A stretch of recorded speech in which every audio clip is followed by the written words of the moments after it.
Wait lang, babasahin ko lang itong sinend sa akin. Hi guys! Good evening!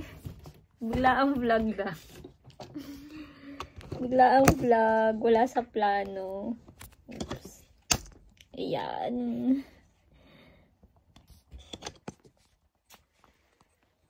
Oops. Ayan, magandang gabi sa inyong lahat. Patulog na ako eh. Napa-vlog pa eh, naalala ko. May sinend kasi sa akin yung isang kong kaibigan. At alam ko naman po na marami ding nag-aabang sa inyo. Katulad namin, inaabangan namin to. So, eto may latest update na daw sa IMI about sa postgraduate visa sa 485. Nag-send ng link yung kaibigan ko kasi kanina nasa trabaho ako at yung phone ko nasa locker. So, during break time, nakapag-chat kami saglit. Pero yun sinend niya na link sa akin. Hindi ko pa nababasa. Nasaan na ba yun? And nasa, ano na daw to, nasa immigration website na daw po. Tingnan natin kung good news ba or bad news. Sabi lang kasi yung sa age, may extension eh. Wala, nasa na yun.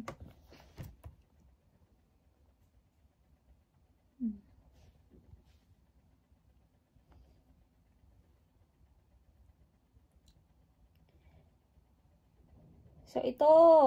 Changes to the temporary graduate visa program proposed. 1st of July. Tingnan natin.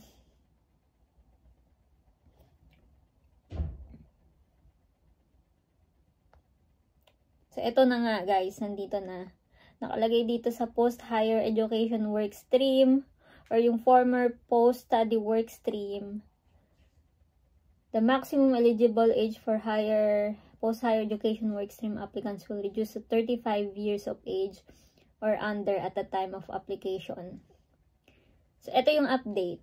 Master, open and close, research and doctoral degree, PhD graduates, and Hong Kong and British national overseas passport holder will still be eligible if they are under 50 years of age.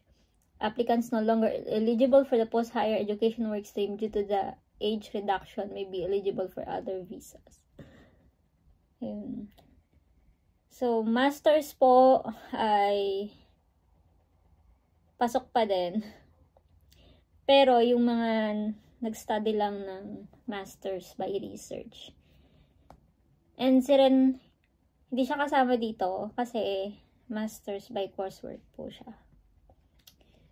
So, yun, guys. Medyo sad pa rin kasi hindi pa rin kami abot. Pero, huwag tayong mawala ng pag-asa kasi baka naman may kasunod pa to, di ba? So, huwag tayong mag-alala. Baka naman, di ba? Yung ano man lang, transition man lang, or consideration para sa mga nandito na. So, ito nga, di ba, hindi natin to ine-expect na may changes pa na ganito. So, baka naman susunod yung talagang inaabangan natin. Kasi, majority naman na kumukuha ng masters dito sa Australia ay hindi naman lahat research. Majority ay masters by coursework. Ayun. Nakakahinayang lang kasi kung masters by research pala si Ren, hindi na kami kinakabahan. Pero ngayon, kinakabahan pa rin kasi nga coursework siya. Pero again, di ba, meron pa naman kaming ilang araw na allowance. May pag-asa pa. Huwag tayong mawala ng pag-asa, guys. Di ba, sabi nga,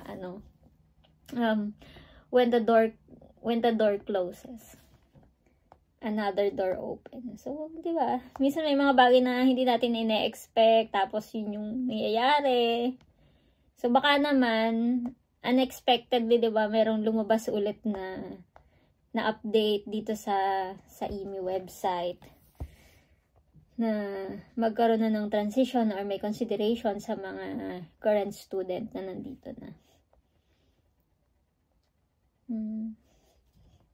Di. Ano masasabi mo dito sa bagong update? No comment. No comment. No comment muna. Wala eh, ganun talaga.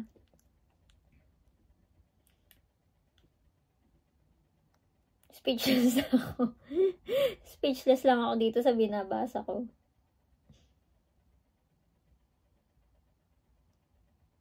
So, hopefully, yung next na update, kung magkakaroon pa ng next, no, eh, yung favorable naman sa mga nandito na at sa mga kumukuha ng masters by coursework na katulad ni Ren.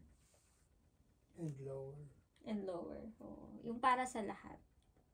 Yung mga, basta yung mga nandito naman lang, transition, di ba, consideration para sa kanila.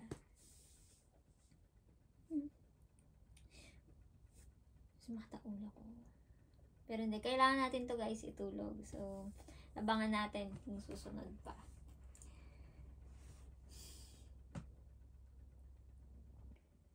Dun sa mga masters by research at saka kumukuha ng PhD. Congrats sa inyo!